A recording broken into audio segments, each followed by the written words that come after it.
মার্কিন প্রতিষ্ঠানের জরিপের ফলাফল প্রকাশ করা হয়েছে।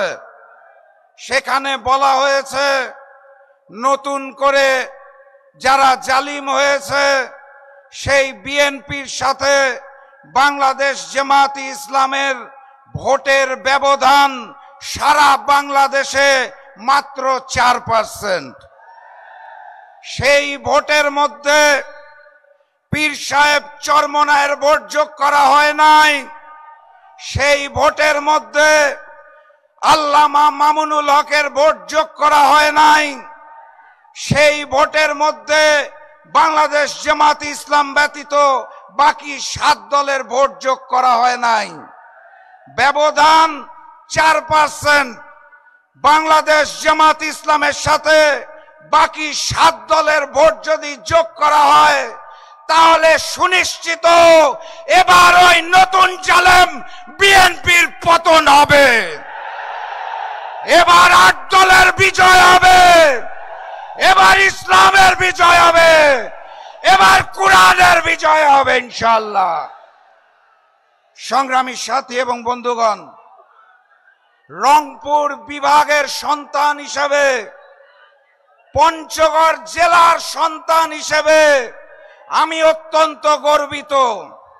কারণ হচ্ছে বাংলাদেশের 8টি বিভাগের মধ্যে ভোটের জরিপে 8 দল সবচেয়ে বেশি এগিয়ে আছে এই রংপুর বিভাগে।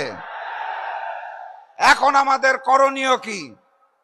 8 দল থেকে যে সকল প্রার্থী আপনাদের আসনে আসবে তার জন্য সকলে মিলে একসাথে কাজ করতে হবে ইনশাআল্লাহ।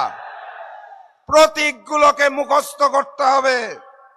বাংলাদেশ জামায়াতে ইসলামী দাঁড়িপাল্লা, ইসলামী আন্দোলন বাংলাদেশ হাত পাখা, বাংলাদেশ খেলাফত মজলিস রিকশা, খেলাফত মজলিস দেওয়ালঘড়ি, বাংলাদেশ খেলাফত আন্দোলন বটগাছ, বাংলাদেশ ডেভেলপমেন্ট পার্টি ফুলকপি এবং আমার দল জাতীয় গণতান্ত্রিক পার্টি জাকপার প্রতীক চশমা। যেই আসনে যেই প্রতীক পাবেন 8 দলের, তাকে জয়যুক্ত করতে হবে সকলে মিলে। আমার এই বিভাগে 8টি জেলা আছে, 33টি আসন আছে। কোন আসনে ওই চাঁদাবাজ নতুন জালেম বিএনপিকে ছাড় দেওয়া হবে না ইনশাআল্লাহ। কথাবার্তা পরিষ্কার। রংপুর বিভাগ সব সময় অবহেলিত। আমাদের এই বিভাগে উন্নত শিক্ষা ব্যবস্থা নাই। আমাদের এই বিভাগে উন্নত চিকিৎসা ব্যবস্থা নাই। আমাদের রংপুর বিভাগের অবহেলাকে এবার আমরা ভোটের মাধ্যমে 33 আসনে জয়যুক্ত করে নতুন করে গড়ে তুলব ইনশাআল্লাহ। সংগ্রামী সাথী এবং বন্ধুগণ, ভুলে গেলে চলবে না। নতুন করে যারা জালিম হয়েছে, যারা চাঁদাবাজি রাহাজানি করছে, তাদেরকে রুখে দিতে হবে। ওই বিএনপিকে লাল কার্ড দেখাতে হবে। যারা ইসলামী শরিয়াতে বিশ্বাস করে না তাদেরকে না বলতে হবে।